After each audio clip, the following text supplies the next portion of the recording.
그 세례의 그 영적인 의미에 대해서 정말 제일 깊이 가르치고 있는 말씀이 바로 이 로마서 6장 말씀입니다. 침례가 가지고 있는 그 영적인, 외적으로 우리가 물에 들어갔다 나오는 것은 침례식인데, 그 침례식을 우리가 왜 하는지, 그 침례가 의미하는 바가 무엇인지 오늘 말씀을 통해서 우리가 분명하게 알 수가 있습니다. 그래서 6장 1절과 2절 말씀을 다 함께 읽어보겠습니다. 시작. 그런즉 우리가 무슨 말을 하리요? 은혜를 더하게 하려고 죄에 거하겠느냐? 그럴 수 없느니라. 죄에 대하여 죽은 우리 어찌 가운데 더 살리요?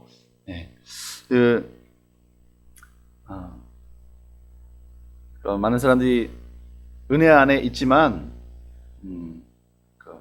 하나님이 믿음으로 말미암아서 값없이 내가 아무것도 하지 않아도 내 모든 죄를 용서하신다는 그런 생각을 이제 5장까지 그런 말씀을 전했는데, 그러면 또 내가 죄지면 또 용서받고 또 죄지면 용서받고 이런 생각을 이 죄악된 본성을 가지고 있는 사람이라면 다 해볼 수 있는 거예요. 이런 생각을 다 하게 되죠. 왜냐하면 그 본성 안에, 옛사람 안에 이 죄를 사랑하는 마음이 있는 거예요. 하나님의 거룩함보다 내가 그동안 그 세상의 거짓과 음란함과 또 폭력 가운데 살아왔기 때문에 우리는 그 안에 젖어 있어요. 이렇게 우리의 생각과 우리의 마음에 그런 죄악된 본성이 젖어 있기 때문에, 또 죄를 사랑하는 마음이 딱 안에 들어있기 때문에 틈만 나면 어떻게 하면 죄를 지을 수 있을까? 그런 죄악된 본성들이 모든 사람 안에 숨어 있습니다. 그렇기 때문에 사도 바울은 오늘 말씀을 통해서 그런즉 우리가 무슨 말을 하리요? 은혜를 더하게 하려고 죄에 거하겠느냐? 그래서 많은 더 나가서 아주 그 궤변론자들은, 그럼 우리가 죄를 많이 지을수록 은혜를 더 많이 받겠네? 이렇게 얘기도 할 수 있는 거예요. 그죠? 그렇잖아요. 죄를 한 번 지은 사람보다 죄를 2번 지은 사람이 주신 은혜가 더 많잖아요. 그러니까 죄를 더 많이 지을수록 은혜가 더 많겠네? 이렇게 생각하고 막 죄를 지으려고 하는 그런 생각을 가진 사람도 있다는 거죠. 근데 2절 말씀에서 분명히 말씀하고 있습니다. 2절 말씀을 같이 읽어보겠습니다. 시작. 그럴 수 없느니라. 죄에 대하여 죽은 우리가 어찌 그 가운데 더 살리요? 그래서 사도 바울은 우리는 죄에 대해서 죽은 자다. 그렇게 더 이상 죄 가운데 살 수가 없다. 이 말씀을 하시면서 침례, 세례에 대해서 이제 세례를 가지고 우리가 왜 죄 가운데 더 살 수 없는 존재인지에 대해서 설명하고 있는 거죠. 그래서 우리는 더 이상 죄 가운데, 우리는 새로운 피조물, 새로운 존재고 하나님의 자녀고 하나님의 생명을 가진 존재이기 때문에 더 이상 죄 가운데 살 수 없는 존재다 하는 말씀을 세례를 통해서 가르쳐주고 계십니다. 그러면 3절 말씀을 3절 4절 말씀을 같이 읽겠습니다. 시작. 무릇 그리스도 예수와 합하여 세례를 받은 우리는 그의 죽으심과 합하여 세례를 받은 줄을 알지 못하느냐. 그러므로 우리가 그의 죽으심과 합하여 세례를 받음으로 그와 함께 장사되었나니, 이는 아버지의 영광으로 말미암아 그리스도를 죽은 자 가운데서 살리신 것 같이 또한 우리로 행하게 하려 함이라. 이 세례에 대해서 이제 이 3절과 4절에서 말씀하고 있는 것은, 이 우리가 세례를 받았다는 것은 무엇을 의미하고 있냐면 예수님과 우리가 동일시 된다. 우리가 세례를 받는다는 것은 예수님과 우리가 하나가 된다 하는 그런 우리의 믿음의 고백임 동시에, 또 실제로 그런 은혜가 우리에게 임한다는 겁니다. 이 침례를 통해서. 침례를 통해서 우리의 몸이, 위쪽으로는 우리의 몸이 물속에 들어갔다가 나오는데, 그와 함께 영적으로 우리는 어떤 고백을 하는 것이냐면 예수님의 죽으심은 나의 죽음이고 예수님의 부활하심은 나의 부활입니다. 이것을 우리가 경험하게 된다는 거죠. 우리가 그래서 여기서 세례라고 했는데 이게 헬라 원어에는 이제 밥티조라고 하잖아요.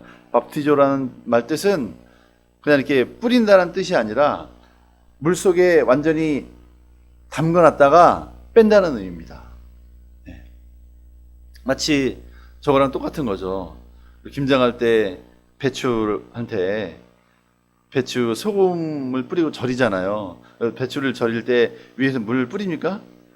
아니죠. 아예 물 속에다가 소금을 잔뜩 넣고 그 속에다가 배추를 담그잖아요. 그죠? 그러면 어떻게 됩니까? 배추가 이게 뻣뻣하던 배추가 아주 뻣뻣하고 완악하던 배추가 어떻게 됩니까? 완전히 자아가 완전히 죽어서 부들부들해지잖아요. 그리고 새로운 김치가 되잖아요. 배추가 김치가 됩니다. 그런 과정을 거치려면 어떻게 돼요? 그 배추가 소금물 속에 완전히 담갔다가 들어갔다가 나와야 되는 거죠. 그죠? 그것도 똑같이 우리의 존재가, 그죠? 우리의 존재가 예수 그리스도 안으로, 그 물 안으로 완전히 잠겼다가 나오는 거죠. 그리고 그것은 무엇을 고백하는 것이냐면 내가 주님께서 십자가에 죽으신 것은 바로 나의 죄를 위해 죽으신 것입니다. 이전의 모든 죄악, 내가 태어나면서부터 어머니 뱃속으로부터 바로 이 세례를 침례를 받기 이전까지의 모든 죄악들을, 그리고 앞으로 내가 실수로 범할 모든 죄악들을 주님께서 이미 십자가에서 죽으실 때 나도 그 자리에 같이 못 박혀 죽었습니다 하는 고백입니다. 믿음의 고백입니다. 그리고 그것으로 끝나는 것이 아니라 이제 4절 후반절에 나왔던 것처럼 예수님께서 죽은 자 가운데서 다시 살리신, 부활하신 것처럼 우리도 이제 새 생명 가운데, 부활하신 예수님이 사신 것처럼 우리도 새로운 생명 가운데 살게 되었습니다. 이것을 믿음으로 고백하는 겁니다. 그래서 부활하신 예수님의 생명이 바로 나의 생명입니다. 이것을 고백하고 내 삶 가운데 이제 살아내는 거죠. 그것이 세례의 의미입니다. 그래서 5절과 6절 말씀을 또 같이 읽어보겠습니다. 시작.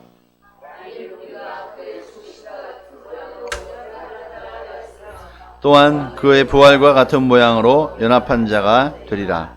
우리가 알거니와 우리의 옛사람이 예수와 함께 십자가에 못 박힌 것은 죄의 몸이 죽어 다시는 우리가 죄에게 종노릇하지 아니하려 함이니 했습니다. 그래서 우리가 그의 죽으심과 같은 모양으로 연합한 자가 돼. 우리가 침례를 받고 물속에 들어간다는 것은 바로 예수님 십자가의 죽으심과 같은 그 모양으로 우리가 연합한다, 그런 의미라는 거죠. 우리가 믿음으로 구원을 얻잖아요. 예수님이 십자가에 죽으신 것이 나의 죄를 위해 죽으신 것이라는 것을 믿고 믿음으로 구원을 얻습니다. 그런데 우리가 그렇다고 해서 예수님과 똑같이 지금 못 박힐 수는 없잖아요. 그렇잖아요. 그 믿음으로 구원받는 게 아니잖아요. 그런데 어떤 사람들은 나도 예수님하고 똑같이 십자가에 못 박힐래 하고 막 흉내 내는 사람도 있어요, 실제로. 그래서 못은 못 박더라도 나무에 달려서 하루 종일 이렇게 필리핀인가 거기 하고 또 남미 그런 데서는 그 카톨릭이 행사를 하잖아요. 그런 이제 사순절 행사 같은 거 하면 사순절 마지막 날, 그렇죠? 그날은 꼭 한 사람이 머리에 가시관을 쓰고 이렇게 못 박히면서 이렇게 하루 종일 그 차 위에 달려서 이렇게 다니는 사람, 그런 행사를 합니다. 그래서 예수님의 고통을 내가 경험하겠다. 그리고 실제로 어떤 사람은 실제로 못을 박아요. 경험해보겠다고. 그렇게 해서 막 고통을 막 체험하는 사람들이 있어요. 우리가 그게 세례입니까? 그게 아니라 우리가 그 예수님의 십자가에 못 박히는 그 예수님의 십자가의 죽으심을 내가 연합하는 것은 나도 똑같이 못 박히면서 그걸 고통을 당하는 거지. 내가 막 채찍에 맞고 고난을 당하면서 내가 예수님과 연합하는 것이 아니라 내가 침례를 행함으로 내가 물속에 완전히 들어갈 때 주님, 저는 죽습니다. 주님의 죽으심은 바로 저의 죽음입니다. 이렇게 믿음으로 고백한다는 거죠. 그러니까 우리가 침례하면서 물속에 들어가면 그때 주님, 저는 옛 자아는 저는 이제 죽습니다 하고 들어가는 거죠. 고백하면서. 그리고 다시 나오면서 주님께서 부활하신 것처럼 저도 이제 새 생명 가운데 부활하신 주님의 생명으로 사는 존재가 되었습니다 하고 믿음으로 취하는 겁니다. 아멘. 그래서 그렇게 태어난 존재는 다시는 이제 죄의 종로로 타는 존재가 아니라는 거죠. 왜냐하면 물속에 들어가면서 우리의 죄의 몸이 멸하여졌다고 그랬습니다. 우리가 물속에 들어가면서 우리의 죄악된 우리의 옛사람은 죽는 거예요. 그죠? 더 이상 그 옛사람이 죽었기 때문에 다시는 죄의 종로로 탈 수가 없어요. 왜냐하면 다시 침례 가운데 물속에 들어갔다 나올 때 우리에게는 새 생명이 주어지는데 그 생명은 예수의 생명이고 그 예수님의 생명은 죄를 범할 수가 없습니다. 그죠? 그럼 우리가 똑같은 육신을 입으셨지만 죄는 없으시다고 히브리서에서 말씀하고 있습니다. 그죠? 예수님은 죄에 질 수가 없는 분이에요. 죄를 범할 수가 없는 분이죠. 그 예수님의 생명이 우리에게 오신 거죠. 예수님이 죽으시고 부활하신 이유가 바로 그 예수님의 생명을 우리에게 나누어 주시려고 죽으시고 부활하신 거죠. 아멘. 네. 그래서 7절 말씀, 8절 말씀 같이 읽겠습니다. 시작. 이는 죽은 자가 죄에서 벗어나 의롭다 하심을 얻었습니다. 만일 우리가 그리스도와 함께 죽었으면 또한 그와 함께 살 줄을 믿노니. 예. 이미 왜냐하면 죄는 로마서 8장 1절에 나온 것처럼 우리 육체의 죄를 정하신다고 그랬어요. 그러니까 죄는 우리 육체를 통해서 역사하는 거예요. 몸을 통해서 죄가 역사해요. 그렇잖아요. 죄가 우리의 눈을 통해서, 우리의 귀를 통해서 생각을 심고 그 생각을 통해서 죄가 우리를 유혹하는 거죠. 그렇죠? 그래서 우리가 눈으로 보지 않고 귀로 많이 죄악된 것을 보지 않는다면 사실 우리가 죄에 유혹될 이제 가능성이 훨씬 적습니다. 그죠? 줄어들어요. 그래서 사단은 우리가 자꾸 뭔가를 보게 만들어요. 자꾸 듣게 만들죠. 거짓을 듣게 만들고, 거짓을 보게 만들고, 그렇죠? 그렇죠? 그래서 사단이 우리에게 준 선물이 뭐예요? 스마트폰이죠. 사단의 선물입니다. 그죠? 여기 있으니까 마음껏 봐. 실컷 봐. 그리고 실컷 들어. 스마트폰이 보기만 합니까? 동시에 듣죠. 제약된 소리, 제약된 영상, 수도 없이 보고 듣고 하면서 우리의 죄가 우리 육체를 통해서 들어오는 거예요. 그래서 우리의 혼과 영까지 자꾸 더럽게 만들려고 하는 거죠. 그런데 이제 예수님은 이제 그 침례를 통해서, 세례를 통해서 그 예수님의 죽으심을 우리에게 더듬혀 주시는 거예요. 연합하게 해주시는 거예요. 그래서 이제 죽은 자가 실제로 방금 읽었던 것처럼 이는 죽은 자가 죄에서 벗어나 의롭다 하심을 얻었습니다. 네. 그 예수님이 죽으시고 부활하신 것을 우리가 침례를 통해서 고백하고 내 삶으로 믿음의 표현으로 행했을 때 우리에게 하나님의 의가 더딥혀진다는 거죠. 아멘. 예. 그리고 우리가 그리스도와 함께 죽었으면 또한 그와 함께 살 줄을 믿노니 했습니다. 네. 또 9절과 10절을 같이 읽겠습니다. 시작.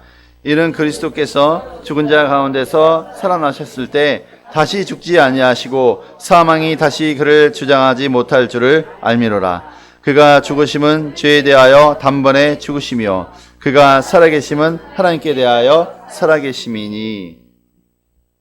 그러니까 예수님이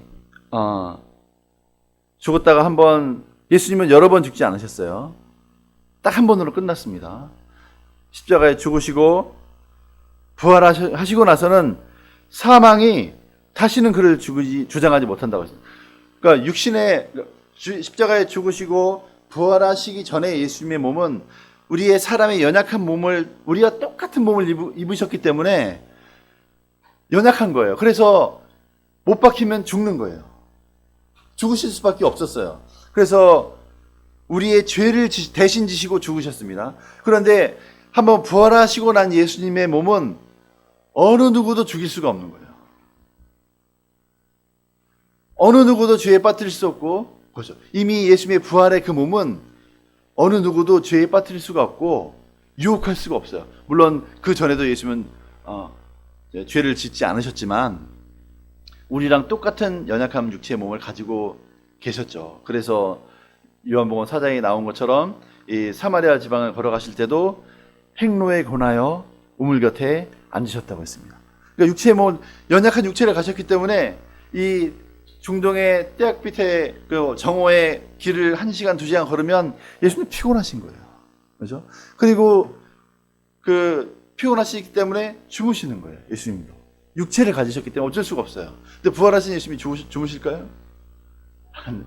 졸지도 주무시지도 않습니다. 연약한 육체가 있기 때문에 병도 들고, 그죠? 우리는 연약한 육체를 가지고 있기 때문에 병도 들고, 또 피곤하면 자야 되고, 또 영양제도 먹어야 됩니다. 그죠? 그죠? 그런 연약한 존재이지만 예수님의 부활하신 그 몸은 영양제가 필요 있습니까? 영양제 필요 없습니다. 그렇죠?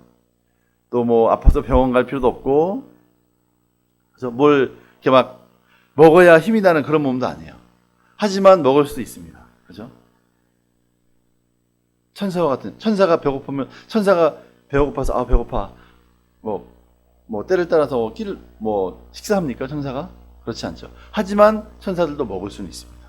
그죠? 그래서 우리 잘 알듯이, 아브라함에게 세 천사가 왔을 때 그 중에 한 분이 예수님이었고 두 천사가 있었죠. 그때 송아지로 대접했을 때 세 천사가 같이 식사를 했습니다. 그죠? 예수님도 부활하신 이후에 그 제자들이 함께 있는 다락방에 와서 생선을 드셨고, 그죠?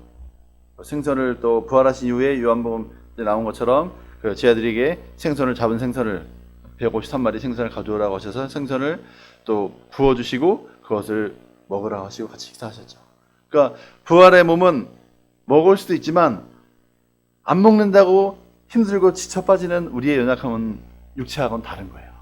네. 그런 몸을 이제 예수님 부활하신 이후에, 그래서 그런 몸은 다시는 죄에 빠지지 않습니다. 죄에 유혹되지 않습니다. 그런데 그 예수님의 부활하신 생명이 바로 누구에게 있습니까? 우리에게 있습니다. 그래서 우리에게 있는 예수님의 생명은 연약한 생명이 아닙니다. 그리고 때마다 막 죄에 빠지고 유혹당하고 하는 그런 연약한 생명이 아닙니다. 아멘. 네. 그 예수님의 생명, 예수님의 십자가와 부활하신 그 생명을 우리가 연합하고 동일시하는 방법이 뭐라고요? 세례, 침례. 물에 들어가면서 주님 나의 옛사람은 죽습니다. 십자가 못 박으신 것은 내 옛사람 죽습니다. 다시 물에서 나오면서 나는 새로운 피조물로, 새로운 생명으로 거듭났습니다. 이렇게 고백하는 거죠. 그러면 그것이 나에게 실제가 됩니다. 아멘. 네. 그래서 오늘 세례를 통해서 그런 역사가 일어나고 또 그런 믿음의 고백을 하시기를 주의 이름으로 축원합니다. 네. 11절 말씀 같이 읽겠습니다. 시작. 이와 같이 너희 자신을 죄에 대하여 죽은 자요 그리스도 예수 안에서 하나님께 대하여는 살아있는 자로 여길지어다. 이게 바로 이제 이게 로마서 6장의 핵심이 이거예요. 이 11절 말씀.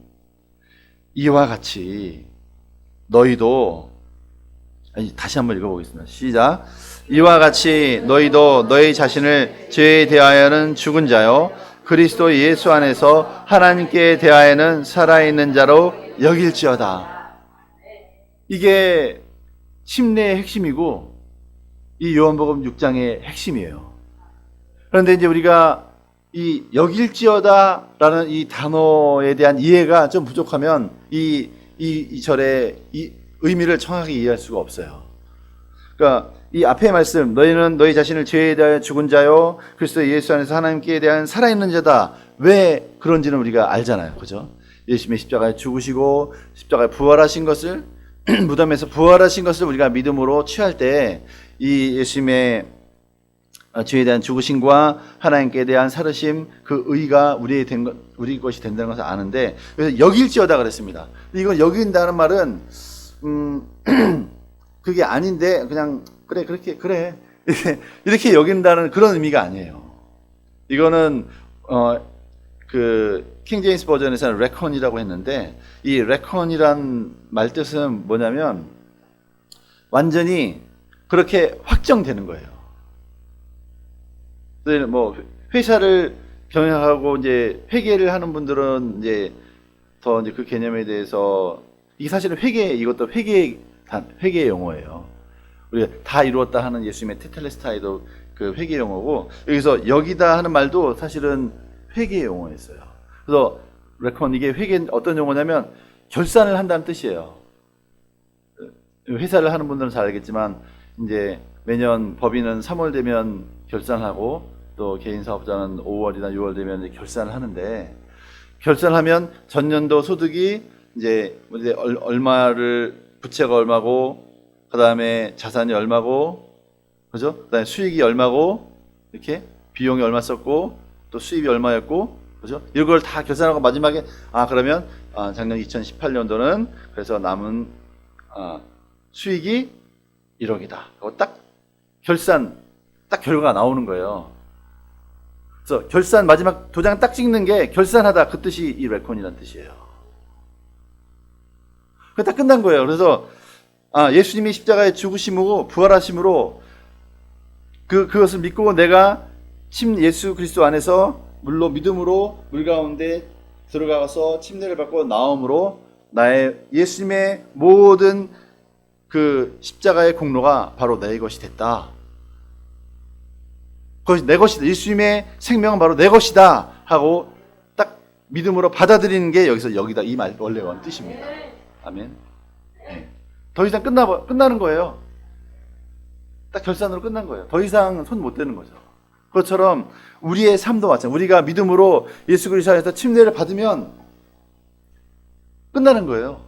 왜냐하면 예수님의 죽으심이 한 번으로 끝난 것처럼, 예수님이 한 번 십자가에 죽으시고 무덤에 묻히시고 3일 만에 부활하시면서 하나님의 구원 역사는 끝났습니다. 더 이상 필요가 없어요. 완성됐습니다. 그것처럼 우리가 예수님의 그 십자가에 믿음으로 침례되고 다시 물에서 나옴으로 예수님의 부활에 연합하면 우리의 구원은 그것으로 끝납니다. 더 이상 필요가 없어요. 거기에 문선명도 필요 없고 이만희도 필요 없습니다. 그렇죠? 다른 어떤 행위도 필요 없습니다. 그것이 바로 이 침례의 의미입니다. 아멘. 그것을 취하는 겁니다. 네. 그래서 예수님이 이 침례, 예수님께서는 우리에게 직접 성례전이라고 하죠. 성례전, 리터지라고 하고 이게 성례전이라고 하는데, 예수님이, 우리에는 여러 가지 절기 많잖아. 뭐 우리 쉽게 얘기하면 절기라고도 하고, 구약에는 뭐 여러 가지, 그죠? 오순절, 칠칠절, 유월절, 무교절, 대속제일, 막 그런 거 많잖아요. 이런 절기. 하나님께서 유대인들에게 이런 절기를 지켜라 하고 말씀을 하셨어요. 그래서 유대인들은 반드시 그걸 뭐 할례도 행해라, 다 이렇게 지켜야 됐습니다. 그런데 이제 우리가 예수님이 오셔서 이제 십자가와 부활을 통해서 구원을 모든 인류에게 주신 이후에는 예수님께서 우리에게 뭐 다시 오순절 지켜라, 그죠? 또 대속제를 지켜라, 모기절을 지켜라, 이렇게 우리에게 말씀하지 않으셨어요. 우리에게 그런 절기를 주지 않으셨어요. 그리고 크리스마스도 성경에 나와 있는 절기가 아닙니다. 크리스마스 성경에 있습니까? 그 다음에 부활절 성경에 있습니까? 이스터? 네? 없습니다. 그죠? 없어요. 그리고 여러 가지 뭐 사순절 성경에 있습니까?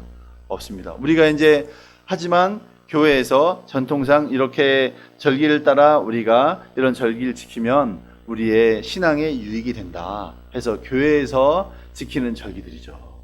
그런데 예수님이 꼭 하라고 즐겼던, 명령하셨던 이런 규례가 두 가지가 있어요. 이 성례전이라고 하죠.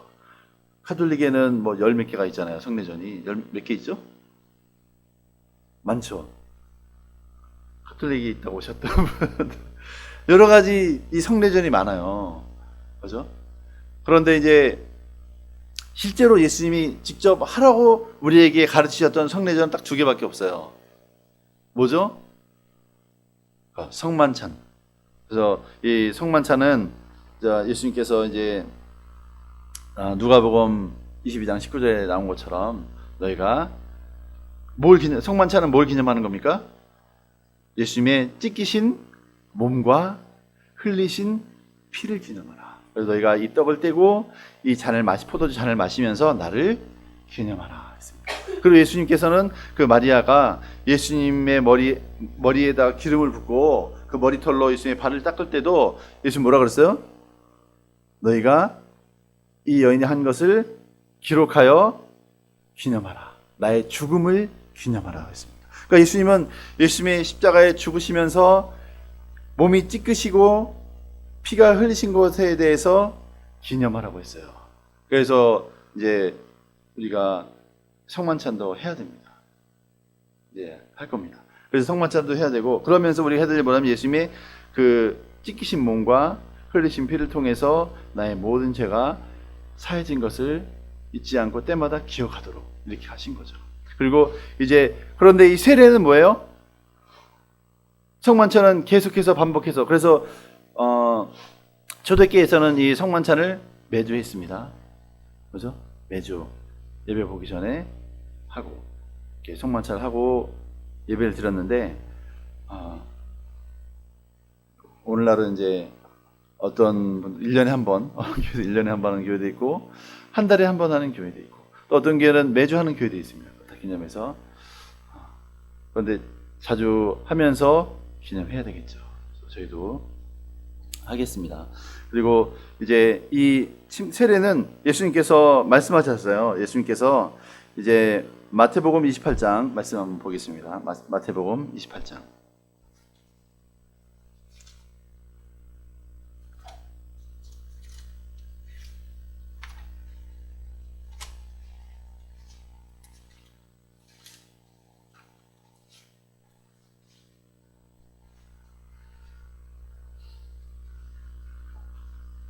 (19절) (20절) 함께 읽겠습니다. 시작.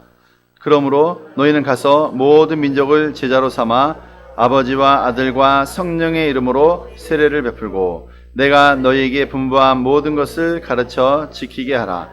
볼지어다 내가 세상 끝날까지 너희와 항상 함께 있으리라 하시니라. 예수님께서 이 제자들에게 이제 하늘과 땅의 모든 권세를 너에게 주겠다. 근데 그 하늘과 땅의 모든 권세를 가지고 해야 될 일이 뭐냐? 너 잘 먹고 잘 살아라. 그게 아니라 모든 민족을 제자로 삼아라.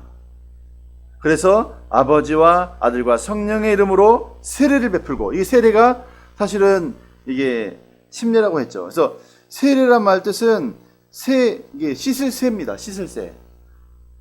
근데 침은 담글 침이에요. 그러니까 원어의 뜻의 정확한 해석은 사실은 세례가 아니라 뭐예요? 침례입니다. 네. 담그는 예식이에요. 이게 씻는 예식이 아니라. 그래서 모든 민족을 제자로 삼아서 아버지와 아들과 성령의 이름으로 세례를 주노라 하고 침례 물에 담갔다가 빼는 거예요. 그러면 그 사람의 영혼이 정말 믿음으로 이렇게 고백하고 했을 때 옛사람은 죽고 새 생명을 얻게 되는 놀라운 역사가 일어나는 거죠. 네? 아멘. 그래서 이게 우리 모든 믿는 자들에게 예수님께서 주신 명령입니다. 그리고 세례만 베푸는 것이 아니라 20절에 나온 것처럼 너에게 분부한 모든 것을 가르쳐 지키게 하라. 그러니까 우리 믿는 자들이 해야 될 일은, 성령의 충만함을 능력을 받고 해야 될 일은, 권세를 받고 가지고 해야 될 일은, 하나는 아버지와 아들과 성령의 이름으로 침례를 베풀고 그 다음에 예수님의 모든 가르침을 가르치는 거예요. 그것이 우리 모든 믿는 자들이 해야 될 일입니다. 이게 대사명. 예수님이 죽으시면서 부활하시고 하늘로 올라가시면서 유언으로 마지막으로 우리에게 주신 말씀이에요. 모든 믿는 자에게 주신 말씀. 아버지와 아들과 성령의 이름으로 침례를 주고 내가 가르친 모든 말씀을 가르쳐 지키게 해라. 이게 우리가 해야 될 일입니다. 우리가 이것을 할 수 있도록 예수님이 약속하신 거예요. 볼지어다 내가 세상 끝날까지 너희와 항상 함께 있으리라. 너희가 침례를 베풀 때 내가 너와 함께 할 것이고 내가 가르친 모든 말씀들을 다른 사람들에게 가르칠 때 그때도 내가 너와 함께 할 것이다. 이것을 약속하셨습니다. 이거 우리가 해야 됩니다. 이 우리 교회가, 우리 생명생교회가 계속 해야 될 일이 이거예요. 영혼들에게 아버지와 아들과 성령의 이름으로 세례를 주고 하나님의 말씀을 가르치게 하고 또 그 사람이 또 다른 사람에게 아버지와 아들과 성령의 이름으로 침례를 베풀게 하고 또 그들에게 하나님의 말씀을 가르치게 하고 이것이 우리가 해야 될 일이에요. 아멘. 네. 그러니까 우리가 막연하게 그냥 교회 매주 주일 예배 보는 것이 신앙생활이 아닌 거예요. 예수님이 우리에게 신앙생활이라는 것은 예수님이 우리에게 가르쳐 주신 이 유언의 말씀은 바로 그거예요. 침례를 베풀고 예수님이 말씀을 가르치는 것. 그것이 우리가 해야 되는 신앙생활입니다. 아멘. 네. 그래서 우리 이 침례라는 것은 그래서 물침례를 해야 되는 것은 침례를 통해서 나 자신과 또 자신이 속한 그리스도의 몸된 교회가 한 영혼의 구원과 한 지체가 됨을 함께 축하하는 그런 은혜의 방편이 되는 거죠. 은혜의 통로고 은혜의 방편이 되는 겁니다. 그리고 우리 구원, 내적으로 경험한 구원을 외적으로 표현하는 믿음의 행위인 거죠.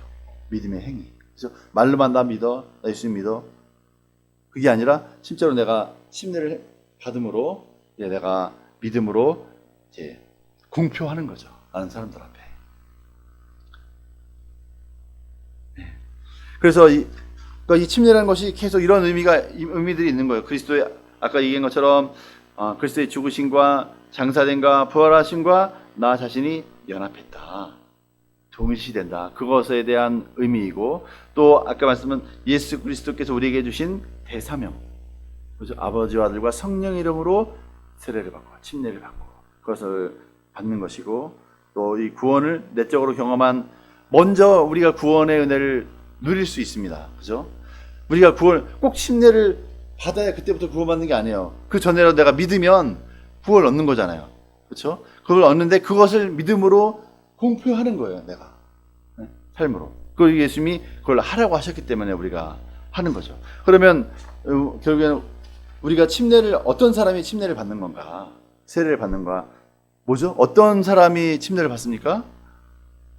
아까 마태복음 28장에 나온 것처럼 그리고 이제 마가복음 16장 15절 16절에서 뭐라고 했냐면 너희 만민에게 복음을 전파하라 믿고 침례를 받는 사람은 구원을 얻을 것이요. 그러니까 우리가 세례나 침례를 받는 조건은 딱 하나밖에 없어요. 뭐예요? 믿는 거.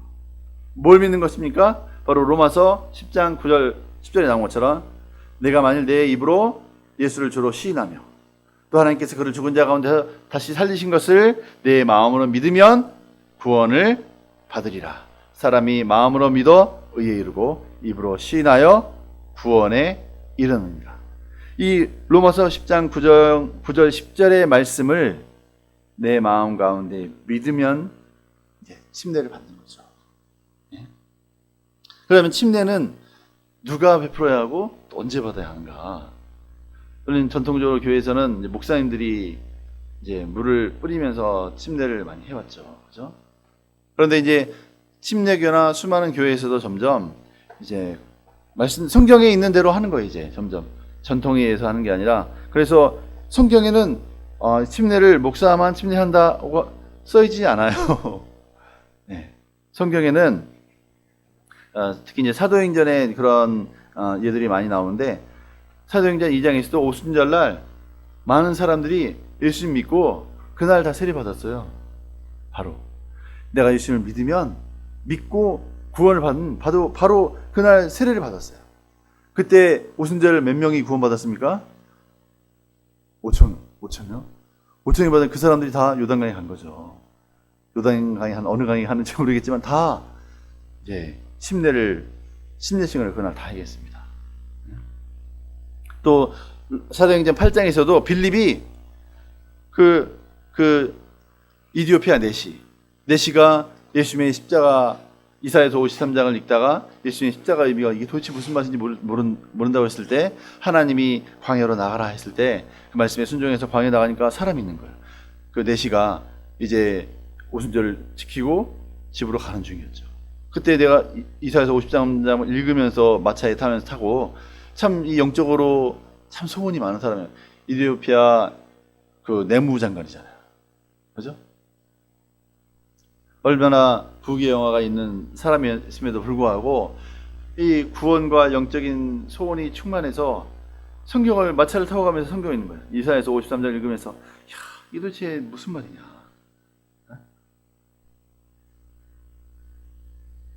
메시아가 고난을 당한다고 하고 메시아가 또 그 상처를 입고 고난을 당하고 멸시를 당한다.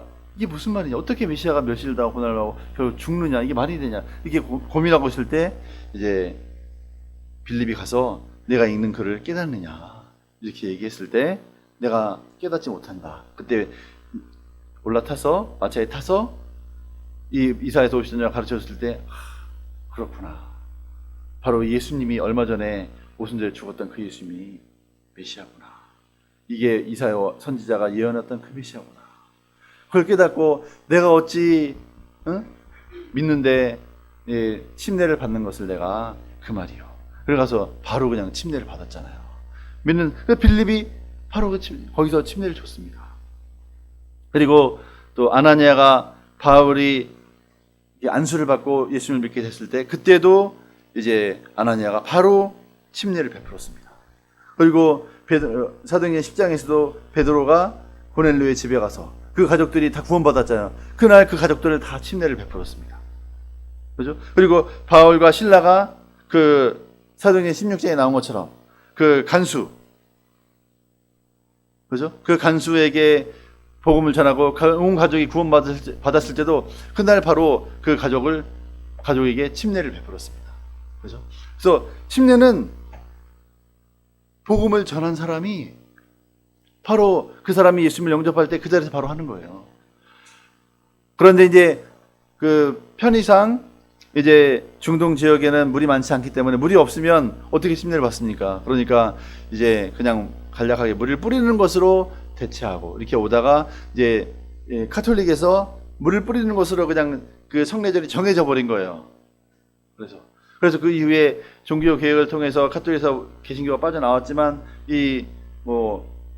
우리가 반드시 물에 들어가지 않더라도 우리가 믿음으로 구원을, 왜냐하면 카톨릭에서 주장한 것이 오직 믿음으로 구원을 받는다.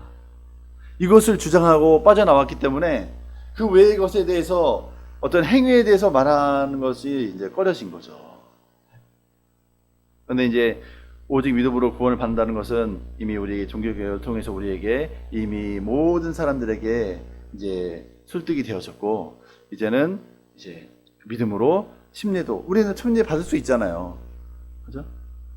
그 핍박이 심하고 물도 찾기 어려운 그때 내가 예수님을 믿고 구원을 받고 침례를 받기 원할 때 물이 없으면 그냥 물로라도 침례를 베풀면서 하나님의 은혜를 부어주셨는데, 우리는 이제 얼마든지 자유롭게, 그렇다고 우리가 예수 믿는다고 침례를 한다고 누가 핍박하는 것도 아니고 그렇잖아요. 그렇다고 물이 없는 것도 아니고, 그러니까 우리는 침례를 행할 수가 있는 거죠. 그래서 우리가 믿음으로 이제 세례 또는 침례를 받고 이제 결국엔 침례, 오늘 로마서 6장에 나온 것처럼 침례의 핵심은 예수님과 동일시되는 겁니다. 예수님과의 연합이에요. 예수님의 죽으심과 예수님의 부활하심과 그 생명으로의 연합, 동일시가 바로 침례의 의미입니다. 아멘. 그래서 침례를 통해서 예수님과 깊이 연합을 경험하시기를 주의 이름으로 축원합니다. 그 이전에 침례 이전에 바로 믿음으로, 그래서 우리가 예수님의 죽으심과 부활하심을 연합함으로 그 놀라운 새 생명 가운데 걸을 수 있기를 주의 이름으로 축원합니다.